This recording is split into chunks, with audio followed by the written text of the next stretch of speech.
Jake Morrison stood at the large window of Kepler Station, watching the stars drift by in the endless black of space. The station was huge, built by 12 different alien races working together. It was the home of the Galactic Alliance, where all the different species came to talk and make deals instead of fighting wars. Jake was a human ambassador, but he used to be a soldier. He had fought in the border wars before humanity joined the Alliance 30 years ago. Now he spent his days in meeting rooms, trying to keep peace between species that had been enemies for centuries. Dr. Lisa Webb walked up beside him, carrying a datapad filled with reports. She was the best xenobiologist in human space, someone who understood alien cultures better than most aliens understood themselves. Her job was to help other species get along, but lately that job was getting harder. "The morning briefing is starting soon," Lisa said, looking tired. "The Vorthak are complaining about mining rights again. The Zalani say humans are taking too much from the outer spiral worlds, and the Krell want to expand their territory into neutral space." Jake sighed and turned away from the window. "Same problems, different day. What does Commander Parker think about the security situation?" "Nick is worried," Lisa replied. "His intelligence teams are picking up strange signals, encrypted communications between species that normally hate each other. He thinks something big is being planned." They walked through the curved corridors of the station toward the main council chamber. Kepler Station was beautiful in its own way, with architecture that blended styles from all the member species. But Jake always felt like it was too fragile, like a soap bubble that could pop at any moment. The council chamber was already full when they arrived. Representatives from all 12 species sat around a circular table, each delegation trying to look more important than the others. President Helen Brooks was already there, representing Earth and all human colonies. She was a tough negotiator who had worked her way up from a small colony governor to the most powerful human in the galaxy. The situation in the outer spiral cannot continue, said Ambassador Thek of the Vorthak Imperium. His species looked like giant lizards with too many teeth, and they had been conquerors before joining the Alliance. Human mining operations are destroying worlds that should belong to older, more established species. Jake felt his jaw tighten. The Vorthak had enslaved 3 different species before humanity even reached the stars, but now they acted like peaceful neighbors who just wanted fairness. President Brooks leaned forward. "Our mining operations follow all Alliance regulations. We pay the required fees and follow environmental protection laws. If the Vorthak have specific complaints, they should file them through proper channels." "Proper channels take too long," hissed Zekra of the Zalani Confederacy. The Zalani looked like tall, thin insects with 4 arms and compound eyes. "By the time paperwork is processed, entire star systems are stripped of resources. Commander?" Nick Parker, sitting behind the human delegation, caught Jake's eye and tapped his ear device. Jake touched his own communicator and heard Nick's whispered voice. "I'm reading encrypted burst transmissions between the Vorthak, Zalani, and Krell delegations. They're using old military codes, not diplomatic channels. Something is definitely being planned." Jake nodded slightly and stood up. "Perhaps we need a new approach to these problems. Humanity proposes a comprehensive resource-sharing agreement that would benefit all Alliance members." The room went quiet.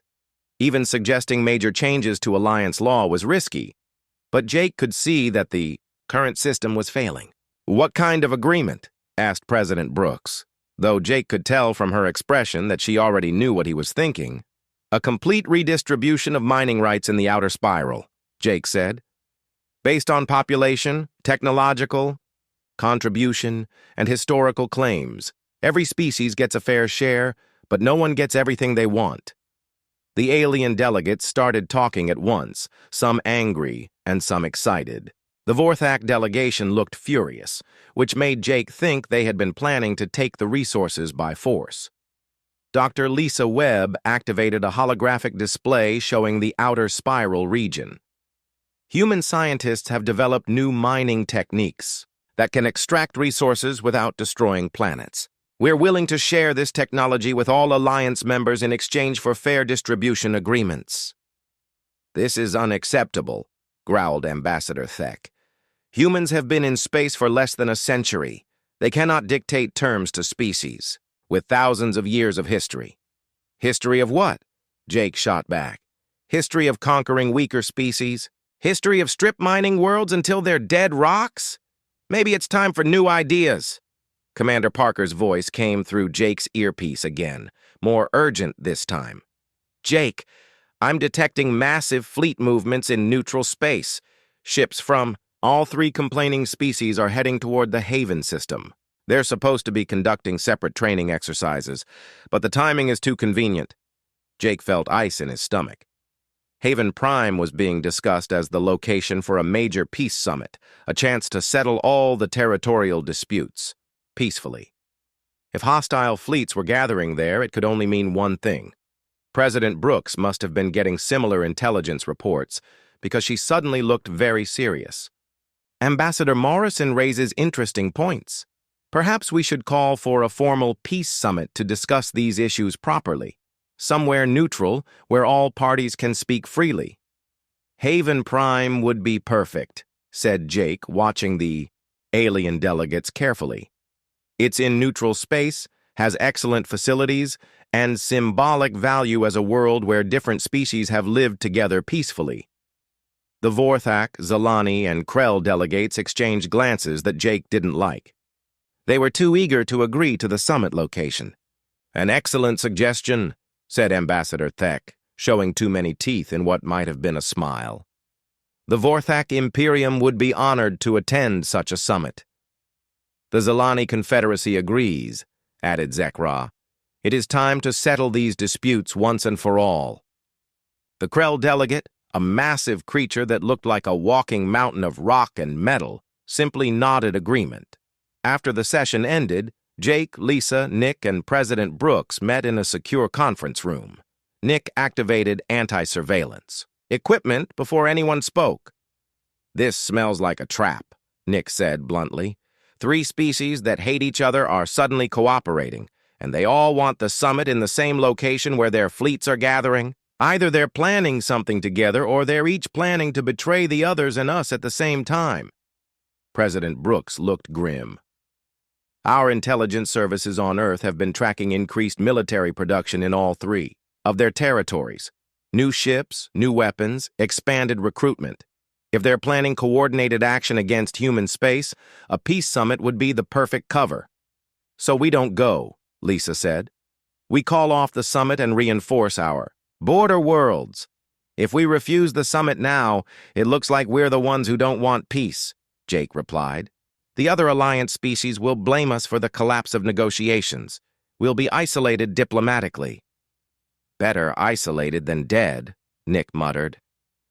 Jake stared out the conference room window at the stars beyond. Somewhere out there, alien fleets were moving into position. In a few weeks, the most important diplomats from every major species would be gathering on Haven Prime, supposedly to make peace, but Jake had a terrible feeling that they were walking into the biggest trap in galactic history. "We go, President," Brooks decided finally.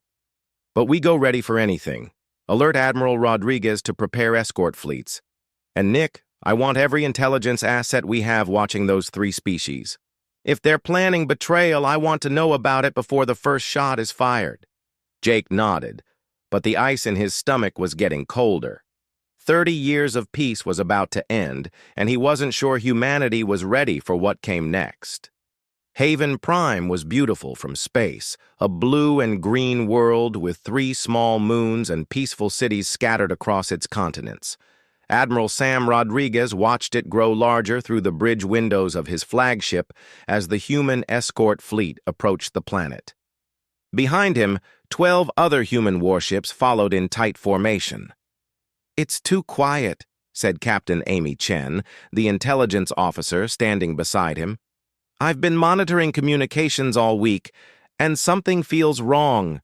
The Vorthak, Zilani and Krell fleets are here for the summit, but they're maintaining radio silence except for basic navigation signals. Admiral Rodriguez was an old soldier who had fought in the last wars before the alliance was formed. He trusted his instincts, and right now those instincts were screaming danger. How many ships are we looking at total? 37 vessels, from the 3 coalition species, Amy replied, checking her datapad. All classified as escort ships and diplomatic transports, but our sensors are detecting weapon signatures that don't match their official specifications. Weapons hot but not targeted, Rodriguez ordered his crew. I want all ships ready to fight at a moment's notice, but we maintain diplomatic protocols until someone else breaks them first. Down on Haven Prime's surface, the Peace Summit was beginning its 3rd day. The conference center was a beautiful building made of white stone and glass, surrounded by gardens where delegates could walk and talk informally between official sessions.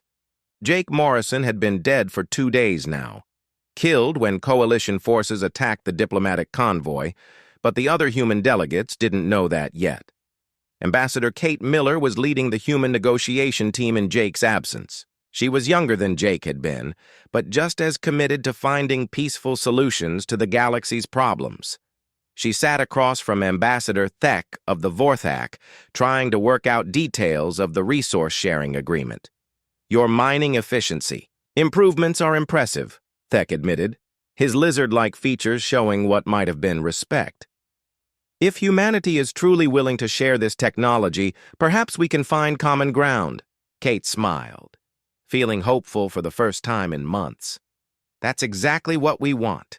No more fighting over resources when there's enough for everyone if we work together. General Pete Harrison sat in the back of the conference room, watching, everything with suspicious eyes. He had argued against the summit from the beginning, but politicians had overruled him. Now he noticed that too many of the alien delegates kept checking their communication devices, as if they were waiting for some kind of signal. Something's wrong, Pete whispered to his aide. Look at their body language. They're not paying attention to the negotiations anymore. They're stalling for time. Up in orbit, Captain Amy Chen was frantically working at her intelligence station. For the past hour, she had been trying to decode fragments of encrypted communications between the coalition fleets. Her computer systems were finally making progress breaking their codes. "Admiral," she called out urgently, "I'm getting partial decryption of their communications. They're using military attack codes, not diplomatic language. And, sir, I'm seeing references to something called Protocol 7, scheduled to begin in 15 minutes. Admiral Rodriguez felt his blood turn cold. Protocol 7 was an old Vorthak military term that meant total destruction of enemy targets. Signal all ships, battle stations now, and get me a direct line to the surface immediately. But it was already too late. Hidden among the coalition's diplomatic ships were vessels that looked like civilian transports, but carried the most advanced weapons their species had ever built. At exactly noon, Haven Prime time, all 3 coalition fleets opened fire simultaneously. The attack was devastating and perfectly coordinated. Admiral Rodriguez's flagship took direct hits from plasma cannons that tore through its armor like paper. Around him, other human ships exploded in brilliant flashes of light as coalition forces unleashed weapons that were supposed to be banned by alliance treaties. "Return fire! All ships, return fire!" Rodriguez shouted over the noise of alarms. And explosions. His ship shuddered as more weapons hit its hull, but his crew fought back with everything they had. On the planet's surface, the attack began differently, but was just as deadly. Coalition troops who had been disguised as diplomatic security suddenly turned their weapons on human delegates and guards. The beautiful conference center became a war zone in seconds. Kate Miller was shot down as she tried to reach an emergency communicator. General Pete Harrison managed to draw his sidearm and kill 3 Zilani soldiers before a Krell warrior crushed his skull with a metal fist. The human delegation was wiped out in less than 5 minutes. Dr. Lisa Webb had been in a different building, reviewing environmental data when the shooting started. She heard weapons fire and explosions from the conference center and immediately understood what was happening. Racing to her ship, she managed to get off the planet's surface just as coalition forces began hunting for any surviving humans. Her small science vessel was damaged by ground-based weapons as she escaped Haven Prime's atmosphere, but she made it to space alive. Around her, the battle between the fleets was still raging, but the human ships were outnumbered 3-1. Admiral Rodriguez's flagship was dying around him. Half his crew was dead, his weapons were offline, and his engines were failing. But he could see Dr. Webb's ship trying to escape the battle zone, and he knew she carried vital intelligence about the betrayal. All remaining ships cover Dr. Webb's. "Escape," he ordered over the fleet communication system. "She has to make it back to Earth with what she knows." Captain Dan Lewis, commanding one of the few human ships still fighting, responded immediately. "Copy that, Admiral. My ship will escort her to the jump point." The surviving human vessels fought desperately to create an escape corridor for Lisa Webb.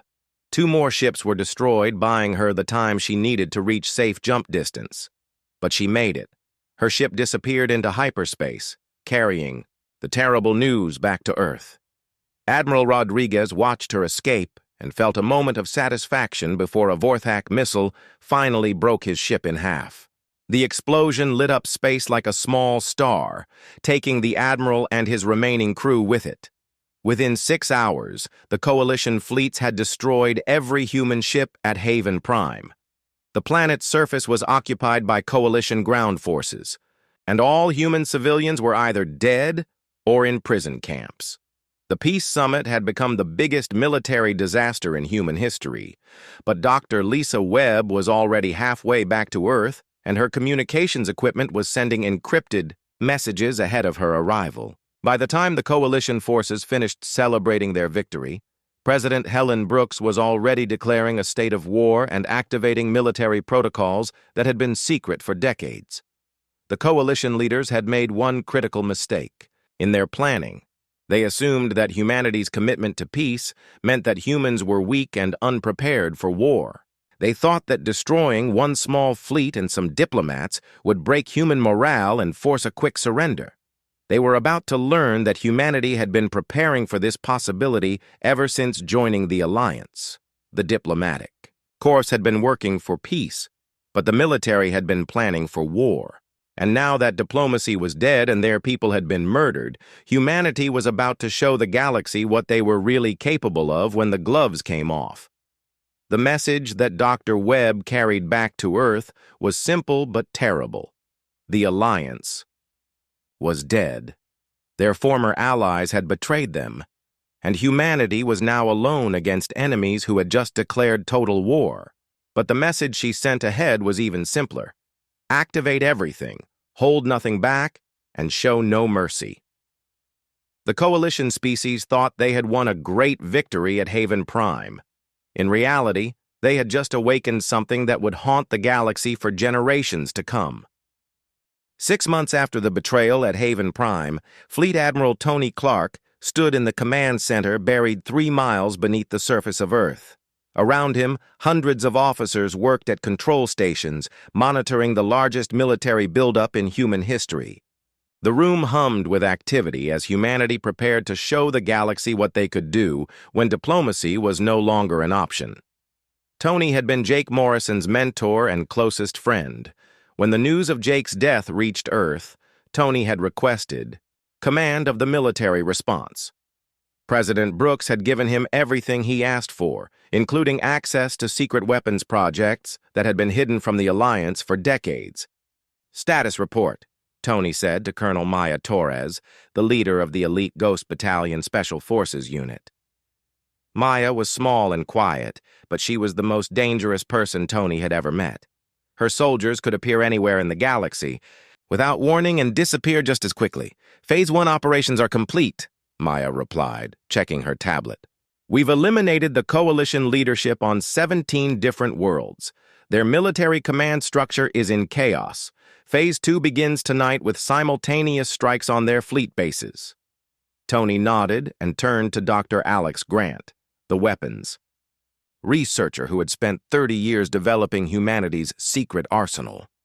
Alex looked like a harmless old professor, but his inventions were about to change the balance of power in the galaxy forever.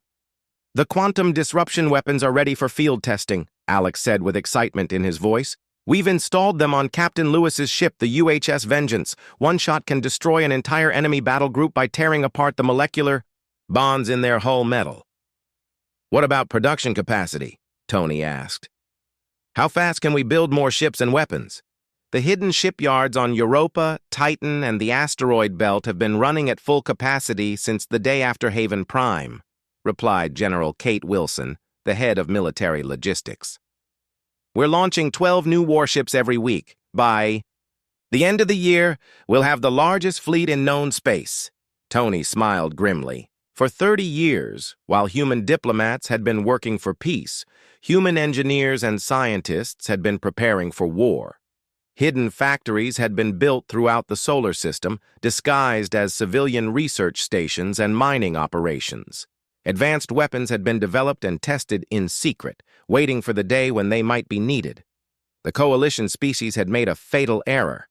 They thought humanity's peaceful behavior meant humans were weak. They didn't understand that humans were simply smart enough to prepare for the worst while hoping for the best. Sir, called out Lieutenant Ben Clark, Tony's son who worked in the intelligence division. We're receiving reports from the Proxima colony. Coalition forces are retreating from the system after suffering heavy casualties. Captain Murphy's deep strike force hit them before they could establish orbital control. Tony felt proud of his son, but also worried. This war was going to change humanity forever, and not necessarily for the better. Already he could see the effects in the eyes of his officers. The betrayal at Haven Prime had filled them with cold fury, and that fury was turning them into something harder and more ruthless than they had ever been before.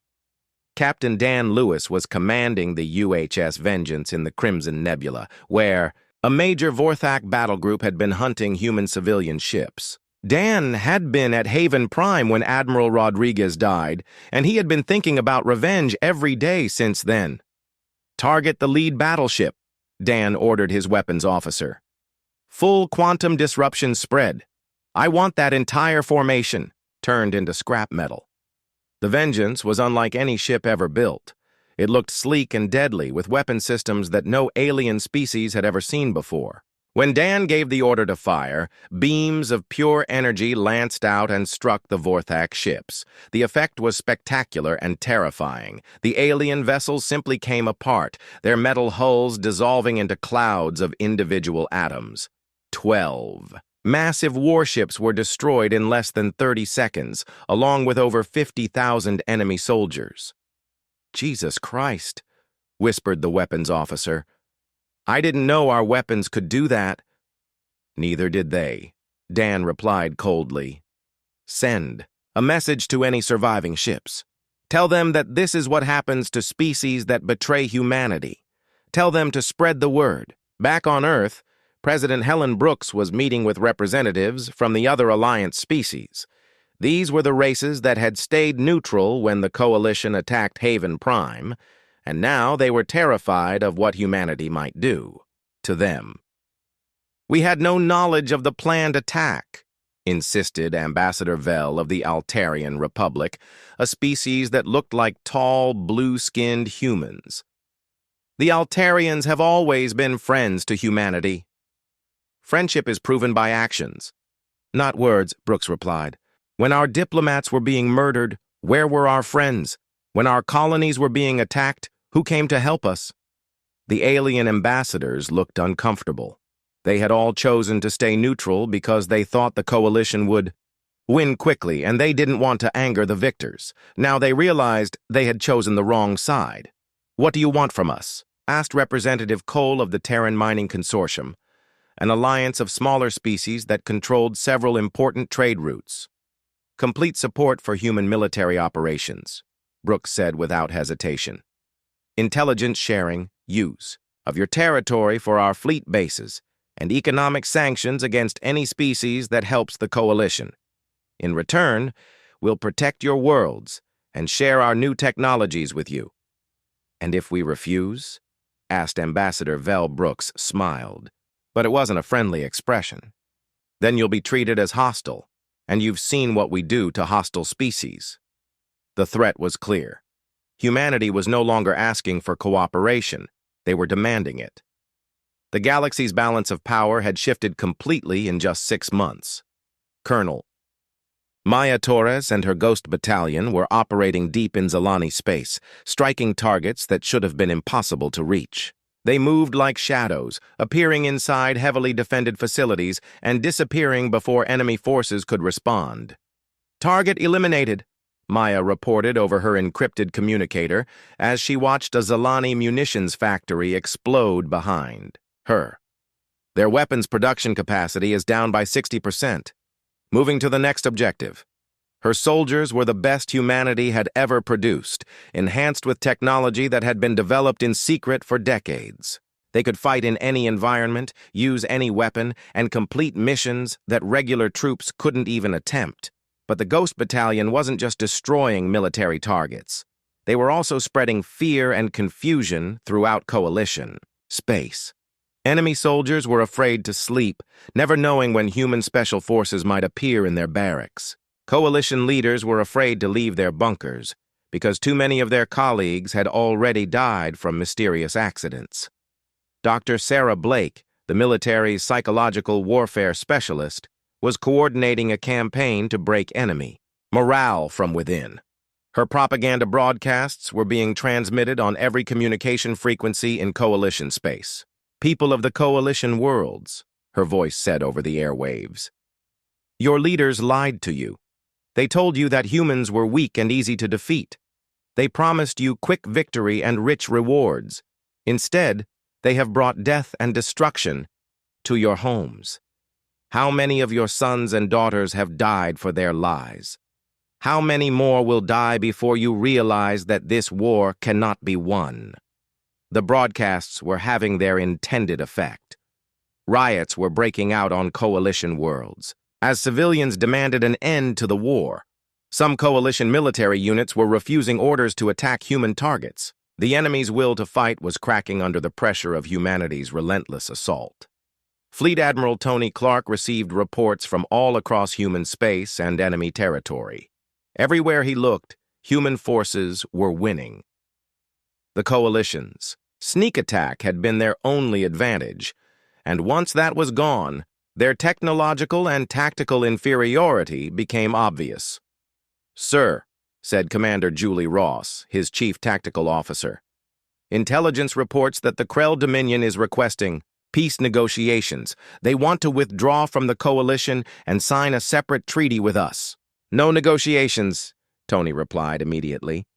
"No treaties, no ceasefires, no mercy. They wanted total war, and that's what they're going to get. We don't stop until every coalition world surrenders unconditionally." Julie looked surprised by the harshness of his response.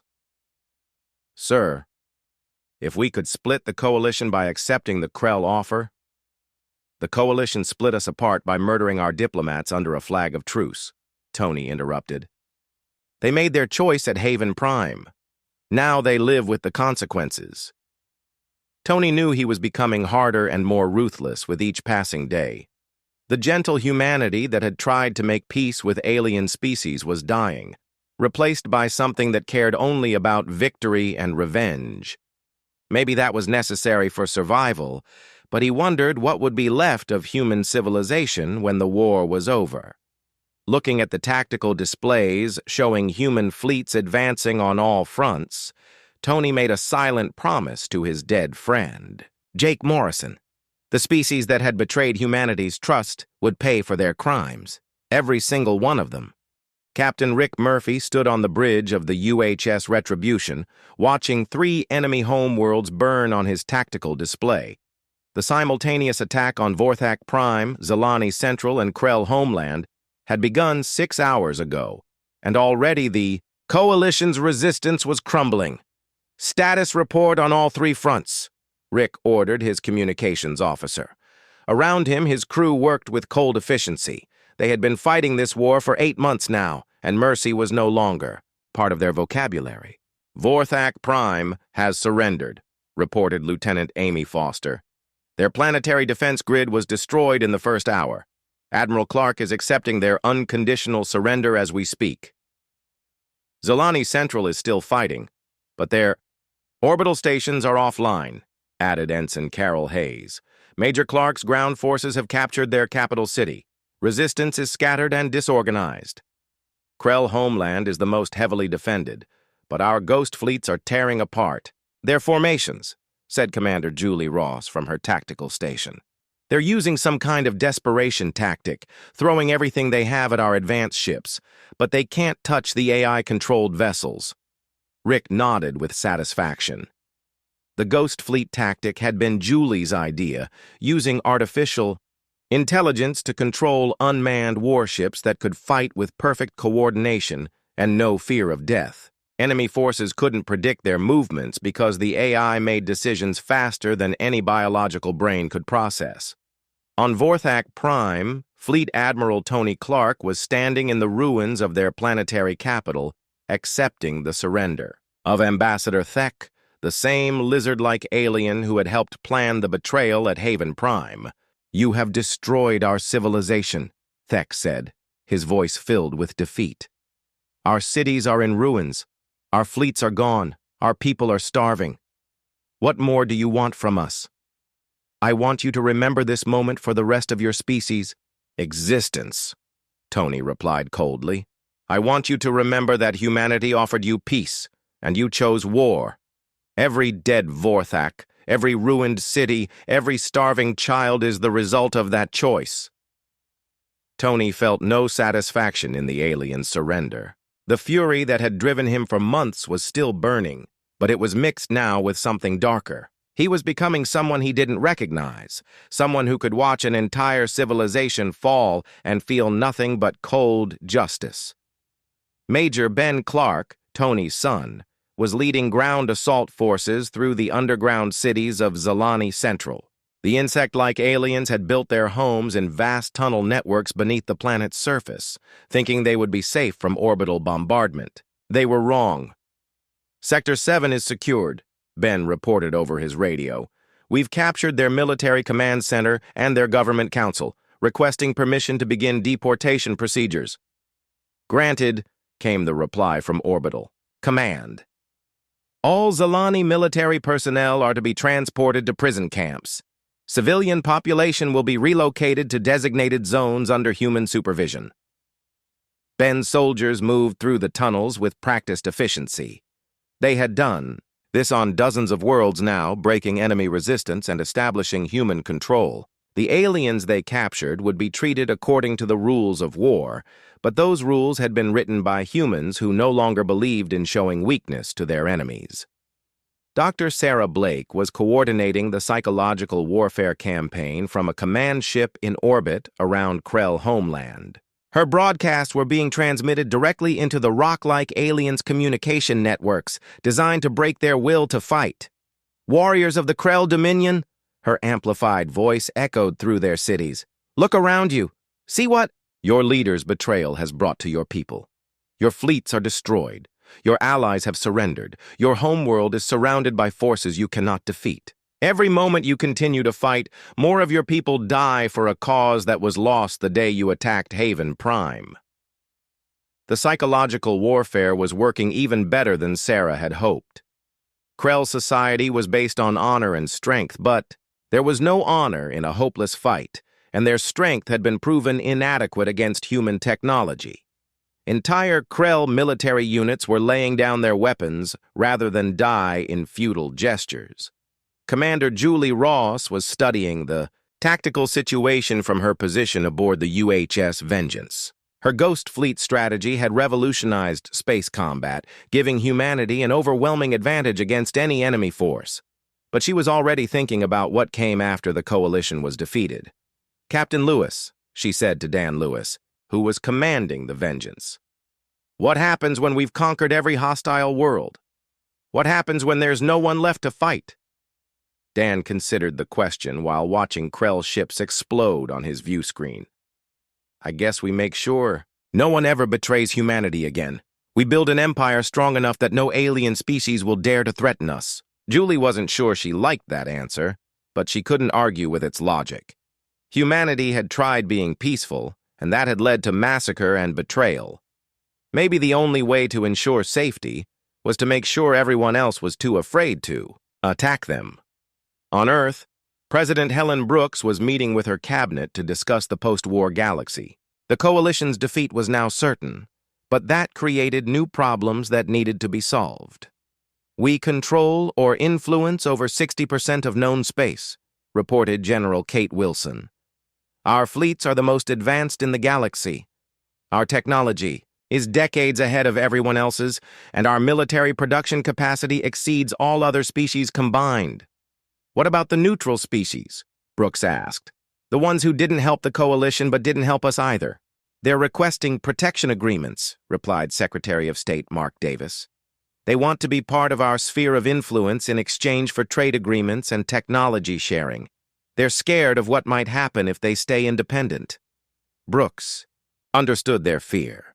Humanity had changed during this war, becoming something harder and more ruthless than they had ever been before. The species that had betrayed them were learning the cost of that betrayal, but even friendly aliens were nervous about what humanity might do next. "Draft the Terran Protection Accords," Brooks decided. "Any species that accepts human oversight and follows our security requirements will receive our protection and access to our technology. Any species that refuses will be considered potentially hostile." It wasn't the galaxy that humanity had dreamed of when they first reached the stars, but it was the galaxy they were going to create. Peace through overwhelming strength, order through fear, and safety through absolute control. Back in Coalition space, the final battles were ending. Krell homeland fell after a brief but devastating siege. Their mountain-sized warriors who had once seemed invincible, surrendered when human weapons proved capable of turning their rock-like bodies into dust. The Krell Dominion ceased to exist as an independent power, becoming another occupied territory in humanity's growing empire. Captain, Rick Murphy received the final surrender of Coalition forces while standing in the throne room of the Krell Emperor. The massive alien knelt before him, his stone-like features showing defeat and resignation. "The Coalition is broken," the Emperor said in his rumbling voice. "Our fleets are destroyed, our worlds are conquered, and our people are at your mercy. We surrender completely to human authority." Rick accepted the surrender with no emotion showing on his face.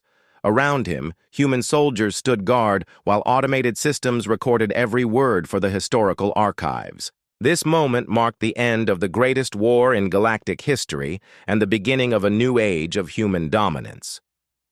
"Your species will be relocated to designated worlds under human supervision," Rick informed the fallen Emperor.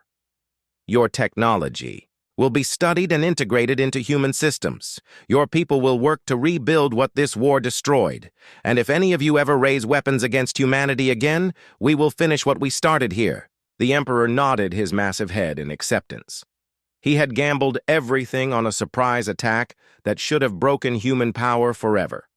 Instead, he had awakened something that would dominate the galaxy for centuries to come. As Rick walked out of the throne room, he reflected on how much humanity had changed. They had entered this war as idealistic diplomats who believed in peaceful coexistence. They were ending it as conquerors who ruled through fear and superior firepower. Maybe that change was necessary for survival. Maybe it was the price of ensuring that no alien species would ever again make the mistake of thinking humans were weak. But Rick wondered if the cost of victory might be too high, if humanity might lose its soul in the process of saving its life. Those were questions for philosophers and historians. Rick was a soldier, and his job was to win wars.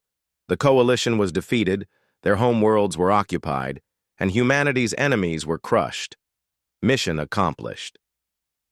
2 years after the Coalition's surrender, Emperor Marcus Webb stood in his office at the top of the Terran Command Tower, looking down at the sprawling city that had once been Geneva. The old United Nations building was still there, but it was now just a museum. Real power resided here, in the heart of the new Terran hegemony that controlled most of the known galaxy. Marcus had never wanted to be an emperor. He was Dr. Lisa Webb's younger brother, a former colonial administrator who had been chosen to lead humanity's new government because he understood both aliens and humans. But the galaxy needed strong leadership, and humanity needed someone who could manage an empire that stretched across hundreds of star systems. "The morning reports, Your Excellency," said Director Ryan Cole, the head of the Galactic Intelligence Service. Ryan was a thin, quiet man who knew more secrets than anyone else in human space. His network of spies and informants reached into every corner of the galaxy, making sure that no threat to human power could develop undetected. Marcus accepted the datapad and reviewed the daily summaries. Crime rates on occupied worlds were down by 30%. Economic production was up across all sectors. No organized resistance movements had been detected in the past month. The new order was working, but Marcus sometimes wondered at what cost. "Any word from the Outer Rim territories?" Marcus asked. The former coalition worlds were still the most likely source of trouble, even after 2 years of occupation. "The Vorthak rehabilitation programs are showing good results," Ryan replied. "Their younger generation is adapting well to human educational systems. The older ones still resist, but they're dying off naturally. Give it another generation, and Vorthak Prime will be as loyal as any human colony." Marcus nodded, but he felt uncomfortable with the casual way Ryan talked about entire species being reshaped to fit human expectations. The rehabilitation programs were effective, but they were also destroying alien cultures that had existed for thousands of years.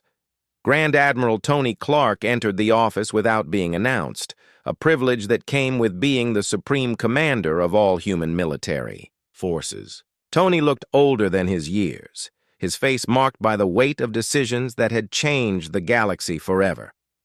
"The new orbital fortresses are operational," Tony reported.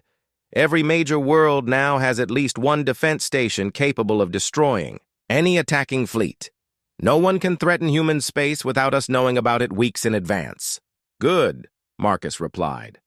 "What about the patrol fleets?" "Captain Emma Price is commanding the Centauri Sector Defense Force.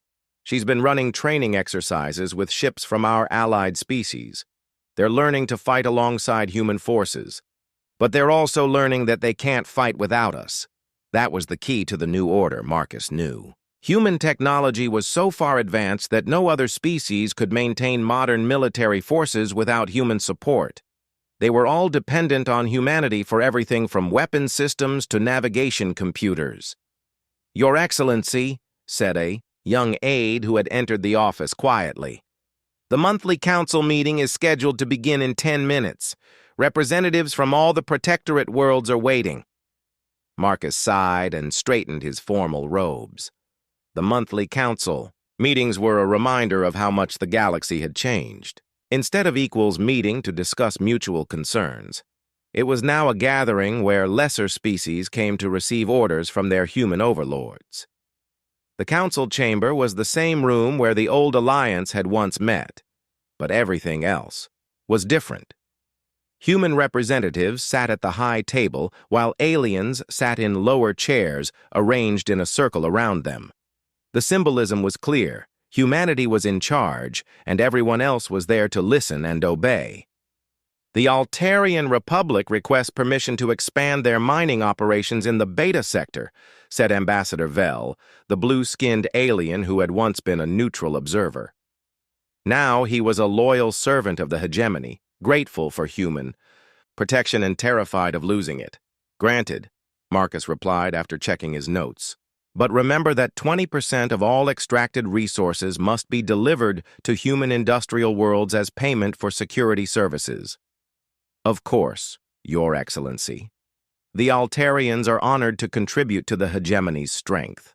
Similar requests came from dozens of other species. Permission to build new ships, approval for trade agreements, authorization for colonial expansion. Nothing happened in human-controlled space without explicit permission from Earth. "The Zilani territories report completion of their reconstruction projects," said Representative Zeksa, the daughter of the Zalani leader who had helped plan the betrayal at Haven Prime. She had been raised in human schools after her father's death, and she was completely loyal to the hegemony. Excellent, Marcus replied. Are the new factories meeting their production quotas? Yes, Your Excellency. The Zalani workers are producing advanced electronics at 110% of projected capacity. They are grateful for the opportunity to serve human civilization. Marcus wondered if the Zalani workers were really grateful, or if they were simply too afraid to complain. The rehabilitation programs were effective at creating obedient citizens, but they achieved obedience by destroying everything that made alien cultures unique. After the council meeting, Marcus walked through the corridors of the command center with Tony Clark. The walls were lined with holographic displays showing human fleets patrolling every sector of known space. Green lights indicated peaceful systems under human control. There were no red lights anywhere on the map. Do you ever miss the old days? Marcus asked his old friend. When we thought diplomacy could solve everything? Tony was quiet for a long moment. I miss Jake Morrison. I miss Admiral Rodriguez. I miss all the good people we lost because we were naive enough to trust aliens who wanted us dead. But I don't miss being weak. Are we better now? Marcus pressed. Or are we just different? We're alive, Tony replied. Our children will grow up in a galaxy where no alien species dares to threaten them. That's worth any price.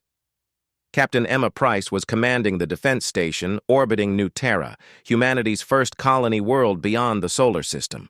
From her position, she could see the planet's surface covered with gleaming cities where humans and aliens lived and worked together under human law. Status report, Emma ordered her bridge crew.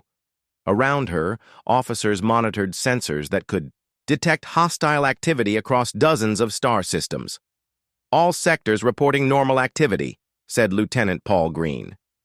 The morning patrol detected a small Krell freighter that was off course, but it was just a navigation error. They've been redirected to the proper shipping lane. Any signs of organized resistance activity? None detected. Director Cole's intelligence network reports that potential troublemakers are being identified and relocated before they can cause problems. Emma nodded with satisfaction. The orbital fortresses weren't just military installations. They were symbols of human power that could be seen from any planet's surface. Every alien looking up at the stars could see the massive weapons platforms that enforced human rule. In a school on Vorthak Prime, young Vorthak children were learning human history alongside their own species' past. Their teacher was explaining the events that had led to the current galactic order. The old alliance failed because it was based on false equality, the teacher said to her mixed class of human and Vorthak students. Different species have different capabilities. Humans proved they were best suited to lead, so now they protect and guide everyone else. A young Vorthak raised his hand. Teacher, why did our ancestors attack the humans at Haven Prime? Because they were afraid of human superiority, the teacher replied. They thought they could maintain their power by destroying humanity before humans became too strong. But they only proved that humans deserved to rule the galaxy. The Vorthak student nodded, accepting the explanation without question. He had been born after the war and raised in human schools. To him, human leadership was as natural as gravity. Director Ryan Cole was reviewing intelligence reports in his secure office deep beneath the Terran command tower.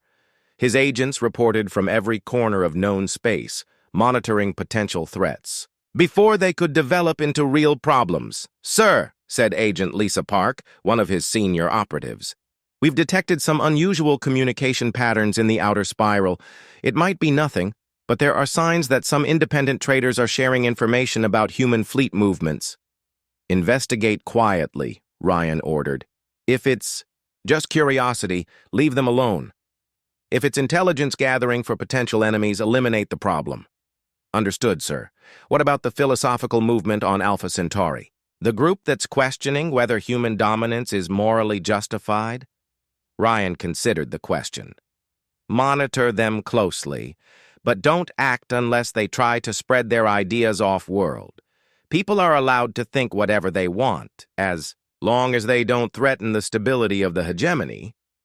That was the balance that maintained the new order. Enough freedom to prevent widespread resentment, but enough control to prevent any real challenges to human authority. It was a system that could last for centuries if it was managed carefully.